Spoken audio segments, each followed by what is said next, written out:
Iceberg time. Iceberg.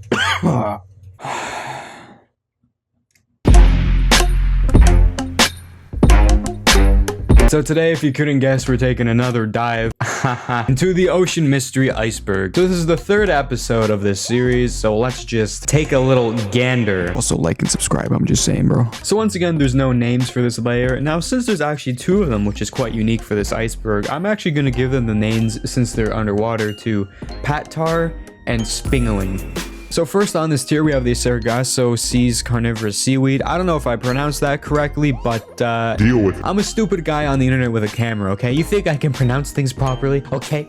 No. So I'm just gonna give you the account of the seaweed normally before I get into what the iceberg is referring to. Now, this is seaweed that is located in the, can you guess where? That's right, the Sargasso Sea. Wow! You're so smart. Now, basically what the seaweed is this kind of brown algae that really clumps together, and it's thick. Like, it's real thick. That hot MILF you saw the other day, compared to this seaweed, this shit is thick as hell. Like, I'm talking about the Aunt from Robots type thick, okay? Now, it doesn't really have a harm to humans normally. I mean, it can irritate your skin a little bit and your eyes if it gets on you, but that's not mainly because of the seaweed. That's mostly because it's so thick and dense that creatures actually breed on it, and it's a huge place for biodiversity. So there's a lot of little creatures living on it, and that can, hurt your sensitive widow skin. Now, into what the iceberg is referring to, the legends here. So in the 1800s, there was apparently a lot of accounts of sailors disappearing in the Sargasso Sea, mainly by falling overboard. Whatever reason, maybe they're just drunk and wasted, which is kind of weird because the waters are very calm normally, so it's kind of strange that they just fall over in the first place. But they also, what is equally as strange, they wouldn't come back up, so that's a little worrying. So a lot of people just thought, holy shit, and the fucking seaweed ate them. Oh my goodness. And an example of this, in 1840, there was a French merchant ship called the Rosalie. Ho ho, baguette. And it sailed through the sea and was later discovered with all the sails set and down. Everything was fine, except there was no crew members. They were all gone.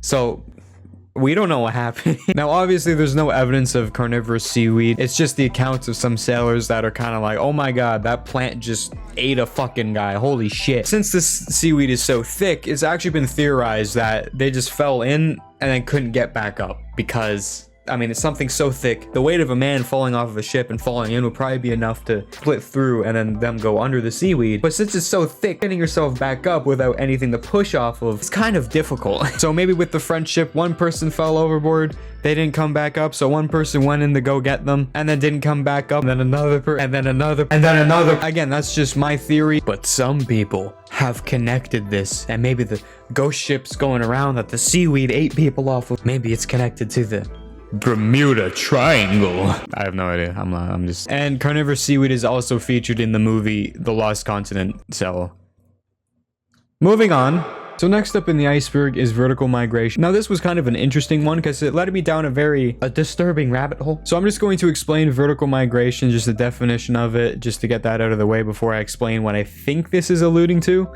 So to explain vertical migration, some oceanic creatures follow this sort of cycle, which is called vertical migration. I know, you guys figured it out. Again, you're just so smart. Now, which pretty much means that if a creature doesn't like light, it will swim downward away from the light. And if a creature likes light, then guess what? It'll swim up towards it. And when the sun sets, the creatures that don't like the light can come up a little higher now because the light's gone. And sometimes the fish that are actually wanting the light will go a little bit downwards. That's why some of the deeper sea fish actually have a light on them, like the angler fish, I believe. And I think it's also kind of funny to think the fish that really like the light, it disappears and they're like, what? Where the hell did my giant precious ball of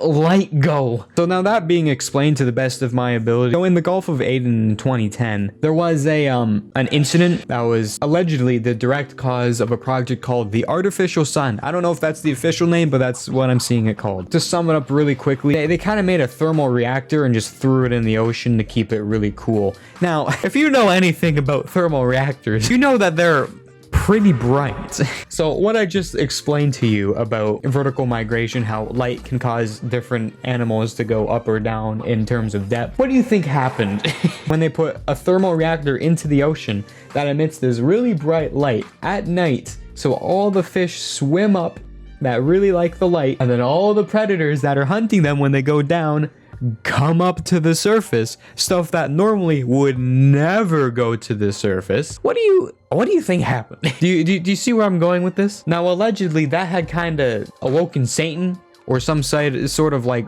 superfish, like something huge in the ocean, and something so big, just to give you scale, 82 earthquakes in that area reported in just a 48-hour time frame. That's like almost 83 earthquakes. That's crazy. And this was followed by 27 of the world's powers sending their navy into that area to fight pirates. But leaked text documents say otherwise, and bring up that there is apparently a giant magnetic vortex in the water. Anyways, if I disappear randomly, I just also want to let the world know, just randomly, you know, just because I can. I'm a very good swimmer. I can hold my breath for a long period of time. I would never do something so stupid to just go into water unprotected. I'm in a pretty good mental state right now, so I would never take my own life. And also, if I'm ever found dead, commit a sewer slide with 2 gunshots in the back of my head with 34 terabytes of Minecraft fidget spinner child vape, you can figure it out. I didn't do any of that. Just a warning. So if I disappear, I didn't. Okay, so a little bit of an update here. I actually just looked lower on the chart and it says ocean at night, like at the bottom. That's literally what I just talked about. That's the whole situation I just talked about. So apparently vertical migration in the top of the iceberg had nothing to do with what I just said, but take the free information anyways. Enjoy, I guess. Oh, what the hell is this? You're trying to use too many meme cliches to make your videos. Just present the information. Sounds like someone's being a whiny. How about you try and pass 3rd grade before you tell me how to make my videos? And I know it's actual criticism, okay? Relax. Why are my lights off? Yeah, I fixed it in the second iceberg video, okay? You don't need to... Okay, shh. I'm not actually ragging on them. This is what I like to call a joke. I love how I say learn to pass 3rd grade when I literally capitalized the T here for no fucking reason. So next is Mariana's Trench. Now, I was surprised this is way far down.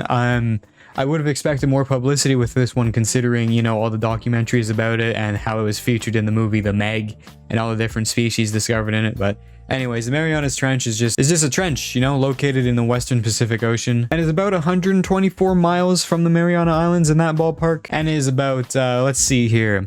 Oh, right. 36,201 feet deep.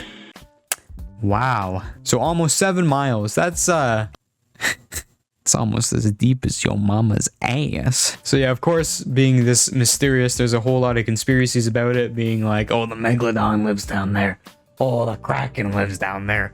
Oh, that's where Pedro Pascal lives. That's where the aliens come from, man. And none of it's really been proven. Just they found new species down there, and they're like, oh wow, this is cool. It's a big ass trench, my dude. So next up is underground ocean. Now I thought this was going to be something more complicated, like the salt brine in the first episode, but it's actually quite easy. And this is just the idea that but the majority of Earth's water actually resides under the crust of the Earth, like near the mantle. So it's kind of just Earth lube. It's Earth lube. I was trying to beat around the bush, but it's Earth lube. The water being under the surface really brings into question makes a lot of people theorize about hollow Earth. Now there's some avid hollow Earth believers out there, I know that for sure. But yeah, it's just pretty interesting that a lot of the water resides under the Earth. It kind of makes you think, like, if there's any life in it, well, any new life in it, what's it like? Is it clean? Probably not. Maybe we'll find out. Moving on. So last but not least in the tier for the day, it's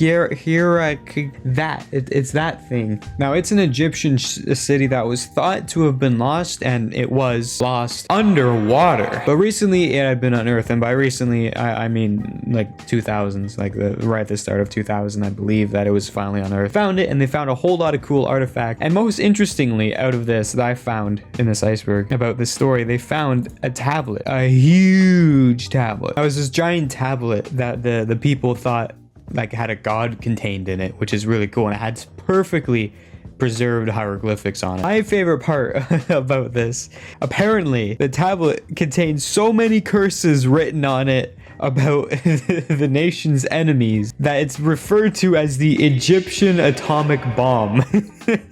So I'm sure reading this out loud will flood your city and bring a plague on both of your houses and probably kick your dog. I think this is probably my favorite so far in the iceberg because this is really funny. But yeah, I think it's really cool. So yeah, you know, that's all for this tier, I guess. So next episode, I'll do the other tier. Here's some videos that you guys like. Make sure to like and subscribe, leave a comment and tell me what you think. And remember, everyone, stay hard.